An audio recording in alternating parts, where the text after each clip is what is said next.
Hello guys, welcome to your channel International English Classes।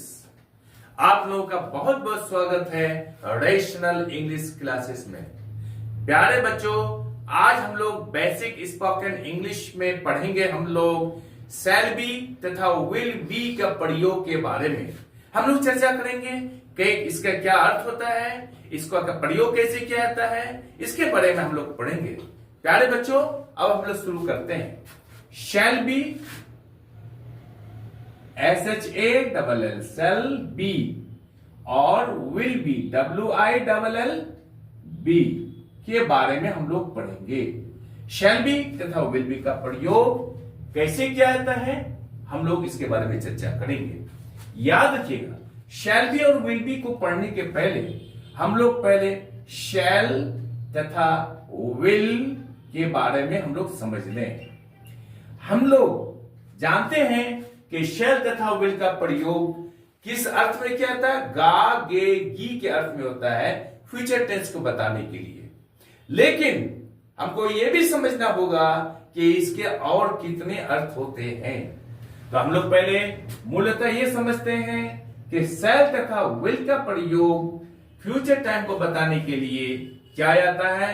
शैल का प्रयोग first person में आई तथा वी के साथ किया जाता है। जैसे I shall go to college, we shall write a letter. समझ गए? आई और वी के साथ शैल का प्रयोग किया जाता है तथा विल का प्रयोग सेकंड पर्सन और थर्ड पर्सन में किया जाता है। जैसे you will go to college, he will write a letter. He third person है, उसके साथ विल का प्रयोग किया गया है। यू यहां पर सेकंड पर्सन है, इसके साथ ही विल का प्रयोग किया गया है।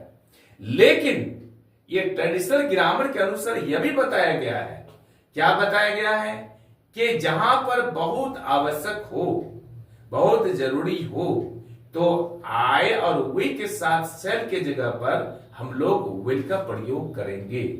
कैसे? मैं अवश्य कॉलेज जाऊंगा, तो I will go to college. मैं कॉलेज जाऊंगा, I shall go to college. तो जहां बहुत जरूरी हो तो वहां पर हम लोग फर्स्ट पर्सन में आई और वी के साथ शैल की जगह विल का प्रयोग करेंगे। ठीक उसी तरह से सेकंड पर्सन तथा थर्ड पर्सन में बहुत जरूरी हो तो वहां हम लोग करेंगे क्या? विल के जगह पर शैल का प्रयोग करेंगे। That's all. एक बात क्लियर हो गई। लेकिन अमेरिका में शैल का प्रयोग होता ही नहीं है, क्योंकि वहां हर लोग बिजी रहते हैं, जरूरी में रहते हैं, वो काम जरूर करते हैं, इसलिए वहां पर हमेशा विल का ही प्रयोग होता है। एक भी स्पष्ट हो गई। अब एक समझिए, अगर हम लोग स्पोकन इंग्लिश बोलेंगे, स्पोकन इंग्लिश में क्या होता है, शॉर्ट एंड वर्ड का ही प्रयोग करना चाहिए। जैसे मैं समझाता हूं मैं आपको, आई शैल का शॉर्टन होगा आई, आई के बाद एपोस्ट्रोफी होगा और यहां पर क्या होगा? डबल एल होगा। ठीक उसी तरह से आई विल, इसका भी शॉर्ट क्या होगा? आई। यानी आप आई शैल बोलिए या आई विल बोलिए, इसका शॉर्ट एंड वर्ड होगा आई। तो यहां पर यह पता नहीं चल रहा है कि हम लोग शैल बोलते हैं या विल बोलते हैं। इसलिए स्पोकन इंग्लिश में जब भी हम लोग अंग्रेजी बोले तो क्या करेंगे हम लोग? I will go to college. कभी भी I shall go to college या I will go to college का प्रयोग नहीं करेंगे क्योंकि हम लोग स्पोकन इंग्लिश सीख रहे हैं। स्पोकन इंग्लिश में शॉर्ट एंड वर्ड का ही प्रयोग करना ज्यादा अच्छा होता है, नहीं तो स्पोकन इंग्लिश बेकार है। तो इसलिए हम लोग क्या बोलेंगे? आई शैल आई विल के स्थान पर शॉर्ट एंड वर्ड में आयल ही बोलेंगे। इसलिए यहां पर जब हम इसका शॉर्ट एंड वर्ड बोलते हैं आयल, तो यहां पर यह पता नहीं चलता है कि शैल का प्रयोग कर रहे हैं या फिर विल का प्रयोग कर रहे हैं। That's all. इसलिए हम लोग आयल का प्रयोग ही करेंगे। अब एक चीज और जो बहुत महत्वपूर्ण है, हम लोग साधारणतः जानते हैं कि विल का प्रयोग फ्यूचर टाइम में गा गे गी के अर्थ में होता है। लेकिन याद रखिएगा, इसके अतिरिक्त भी क्या होता है? गागी के अतिरिक्त भी विल का प्रयोग होता है। विल का प्रयोग किसके अर्थ में होता है? इच्छा के अर्थ में होता है। इच्छा, जैसे हम लोग कर सकते हैं विल पावर, इच्छा शक्ति। Where there is a will, there is a way, एक कहावत भी है, जहां चाह वहां राह। तो यहां पर विल का प्रयोग हम लोग क्या करते हैं? इच्छा का अर्थ में प्रयोग करते हैं। जैसे विल पावर, इच्छा शक्ति। हम लोग बोलते हैं फला काम को करने के लिए इच्छा शक्ति चाहिए, विल पावर चाहिए। उसका इसके अलावा विल का प्रयोग और भी होता है। किस अर्थ में होता है? वसीयतनामा के अर्थ में होता है। विल का प्रयोग वसीयतनामा के अर्थ में होता है, अर्थात विल का अर्थ वसीयत होता है। जैसे कोई आदमी मरने के करीब है और वो चाहता है कि मैं इस प्रॉपर्टी को रजिस्ट्री नहीं कर पाया हूं फला के नाम से, इसलिए वो 10 आदमी को बुलाता है और बोलता है कि मेरे मरने के बाद मेरे प्रॉपर्टी को फला को दे दो। और उसके बाद वो मर जाता है। इसका अर्थ ये होता है कि वो वसीयत कर जाता है, उसी बोलता है वसीयत। तो इसको इंग्लिश में हम लोग बोलेंगे विल, यानी वसीयत नामा। That's all. तो विल का अर्थ गागेगी, विल का अर्थ इच्छा, विल का अर्थ होता है वसीयत। अब हम इसका अर्थ समझ गए। अब हम लोग आते हैं क्या? विल बी और शैल बी के प्रयोग के बारे में।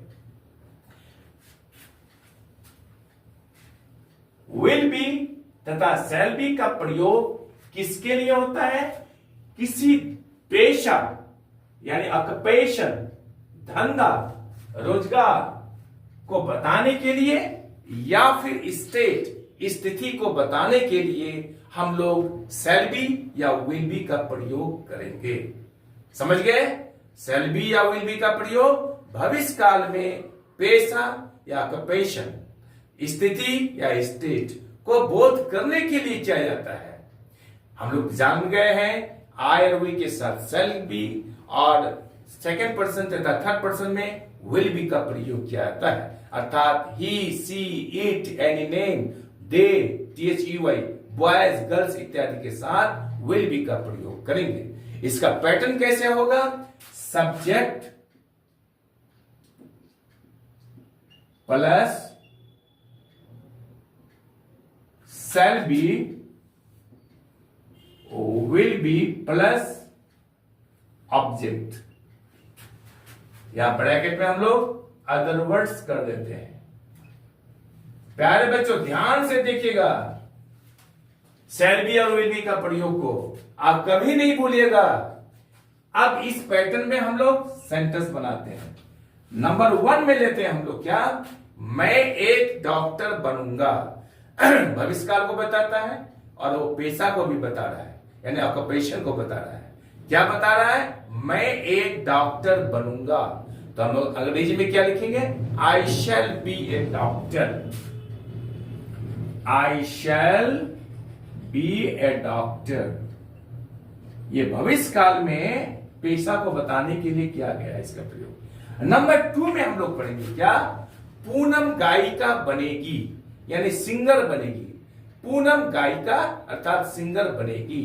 तो हम लोग क्या कैसे लिखेंगे इंग्लिश में? Poonam will be a singer. Poonam will be a singer. अब हम लोग नंबर 3 सेंटेंस लेते हैं, एग्जांपल्स लेते हैं हम लोग। मैं पदाधिकारी बनूंगा। मैं पदाधिकारी बनूंगा। अब हम लोग इंग्लिश में कैसे बोलेंगे इसको? I shall be an officer. I shall be an officer. OFFICER। I shall be an officer. मैं एक पदाधिकारी बनूंगा। नंबर 4 हम लोग सेंटेंस लेते हैं। 4 नंबर सेंटेंस क्या है? तुम धनी रहोगे, यानी तुम अमीर रहोगे। तो इसको इंग्लिश में कैसे लिखे हम लोग? You will be rich. तुम धनी रहोगे। You will be rich. तुम धनी रहोगे। नंबर 5 में हम लोग पढ़ेंगे सेंटेंस में क्या पढ़ेंगे हम लोग? नंबर 5 में कि वे लोग उपस्थित रहेंगे, वे लोग उपस्थित रहेंगे, तो सेंटेंस में कैसे बनाएंगे? They will be present. They, THEY, they will be present. प्यारे बच्चों, आप इन सेंटेंसेस यह स्पष्ट हो गया है कि शैल बी और विल बी का प्रयोग किसके लिए क्या है, किसके लिए क्या आता है? पेशा तथा स्टेट यानी हालत को बताने के लिए, स्थिति को बताने के लिए किया आता है। अब हम जैसे हम लोग चर्चा किया, दूसरा कंसेप्ट पे आप क्या पढ़ेंगे? हम लोग निश्चित प्रतिज्ञा यानी फर्म डिटर्मिनेशन, पक्का इरादा को बताने के लिए फर्स्ट पर्सन में जैसे हम लोग सेल का प्रयोग करते हैं आई वी के साथ, तो वहां पर हम लोग विल का प्रयोग कर सकते हैं। जैसे तुम अवश्य लंदन जाओगे, तुम अवश्य लंदन जाओगे, मैं अवश्य पटना जाऊंगा, मैं अवश्य पटना जाऊंगा, तो ये मैं पटना जाऊंगा, I shall go to Patna, मैं अवश्य पटना जाऊंगा, तो I will go to Patna. तो मैं कहता हूं जब फर्म डिटर्मिनेशन, जैसे मैंने पहले बताया है, मैं अवश्य लंदन जाऊंगा, तो आई शैल की जगह पर हम लोग आई विल करेंगे, I will go to London, मैं लंदन जाऊंगा।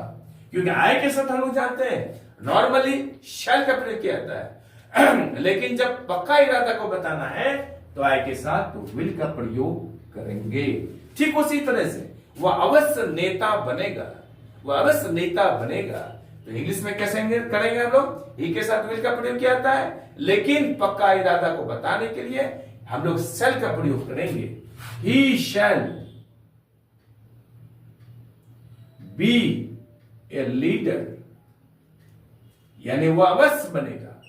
तो प्रोमिस को या फर्म डिटर्मिनेशन को, पक्का इरादा को बताने के लिए या निश्चित प्रतिज्ञा को बताने के लिए हम लोग आई के साथ शैल के जगह विल का प्रयोग करेंगे, सेकंड पर्सन तथा थर्ड पर्सन में विल के स्थान पर शैल का प्रयोग करेंगे। That's all. ये भी क्लियर हो गया। अब हम लोग प्यारे बच्चों इसके बारे में पढ़ेंगे, क्या इसका निगेटिव अगर सेंटेंस आए जिसमें नॉट लगा रहा है तो इसको हम लोग कैसे बनाएंगे? ध्यान दीजिएगा, निगेटिव का पैटर्न क्या होता है? Subject plus shall will, subject plus shall oblique will plus not plus be plus not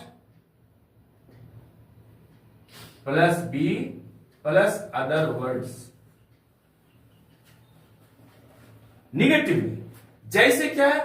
Mohan एक डॉक्टर नहीं बनेगा, मोहन एक डॉक्टर नहीं बनेगा, वहां पर नहीं है, निगेटिव है, तो इसको हम लोग कैसे अंग्रेजी में लिखेंगे?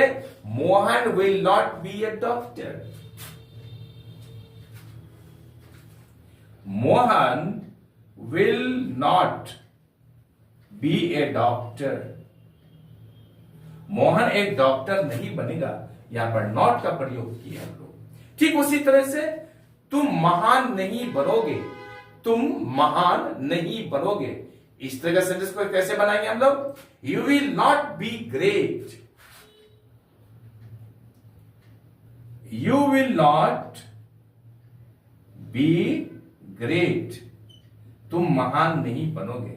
प्यारे बच्चों, अब हम लोग ये देखेंगे कि इसका इंट्रोगेटिव कैसे बनता है। इंट्रोगेटिव किसे कहते हैं? जिससे प्रश्न पूछा जाता है।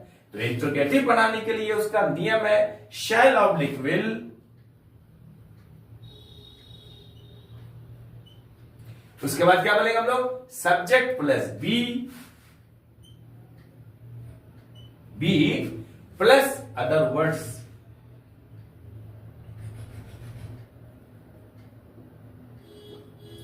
अब हम लोग इसका एग्जांपल लेते हैं। क्या मैं अमीर बनूंगा, क्या मैं अमीर बनूंगा या क्या मैं धनी बनूंगा, ये इंट्रोगेटिव सेंटेंस है। अंत में प्रश्नवाचक चिन्ह का प्रयोग किया जाता है। तो क्या मैं अमीर बनूंगा, इसके अंग्रेजी होगा shall I be rich, shall I be rich. क्या मैं धनी बनूंगा? क्या मैं अमीर बनूंगा? हम लोग दूसरा सेंटेंस लेते हैं, क्या वह एक डॉक्टर बनेगा? क्या वह एक डॉक्टर बनेगा? तो इसको इंग्लिश में इंट्रोगेटिव में कैसे बनाएंगे हम लोग? Will he be a doctor? Will he be a doctor? क्या वह एक डॉक्टर बनेगा? प्यारे बच्चों, मैंने आज पूरा कंप्लीट कंसेप्ट समझा दिया हूं शैल बी और विल बी के बारे में। आई एम श्योर कि वीडियो आपको अच्छी लगी होगी। आप चैनल को लाइक और सब्सक्राइब कर दीजिए तथा बगल वाले बेल आइकन को दबा दीजिए, जिससे कि हर वीडियोस का नोटिफिकेशन आपको मिलता रहे। बाय।